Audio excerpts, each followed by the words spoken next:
എല്ലാവർക്കും cross media പൊളിറ്റിക്സിലേക്ക് സ്വാഗതം. 2011 November 12 ഇറാന്റെ തലസ്ഥാനമായ തെഹ്റാനിൽ ഒരു സംഭവം നടന്നു. ഒരു ഉഗ്രമായ സ്ഫോടനം. ഇറാന്റെ രഹസ്യ ആണവ കേന്ദ്രം അവിടെ തകർന്നു എന്ന് മാത്രമല്ല, 17-ലധികം സൈനികർ കൊല്ലപ്പെട്ടു.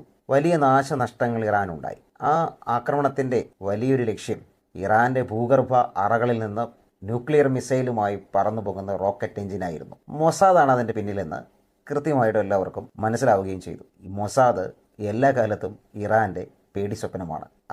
60 വർഷം മുമ്പ് ഇതുണ്ടായ സമയം മുതൽ ഇറാൻ ഉൾപ്പെടെയുള്ള ഇസ്ലാമിക രാജ്യങ്ങൾക്ക് മൊസാദ് വലിയൊരു ഭീഷണിയാണ്. ഭീകരരുടെ ഒളിത്താവളങ്ങളിൽ കടന്നു കയറി, അത് ബാഗ്ദാദ് ആയാലും ബെയ്റൂട്ട് ആണെങ്കിലും ദമാസ്കസ് ആണെങ്കിലും അവിടെയെല്ലാം കടന്നു കയറി ഇസ്ലാമിക തീവ്രവാദികളെ വകവരുത്തുന്ന മൊസാദിന്റെ ആ ചിട്ടയായ പ്രവർത്തനങ്ങൾ അഭിനന്ദിക്കാതെ വയ്യ.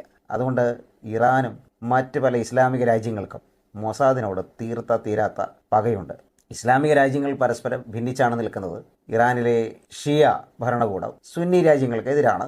അപ്പോൾ തന്നെ ഇസ്രയേലിനെതിരെ ഒന്നിക്കേണ്ട ഒരു ഘട്ടം വന്നാൽ ഒന്നിക്കുമെന്നൊരു നിലപാട് ആ നിലയിൽ ഇവർക്കുണ്ട്. ആയത്തുള്ള അതിന് ആഹ്വാനം ചെയ്യുകയും ചെയ്തു. ഈ അടുത്ത സമയത്ത് ആയത്തുള്ള ആ നിലയിൽ ഒരു ആഹ്വാനം ഒരു വെള്ളിയാഴ്ച പ്രാർത്ഥനയ്ക്ക് നടത്തുകയും ചെയ്തു. അപ്പം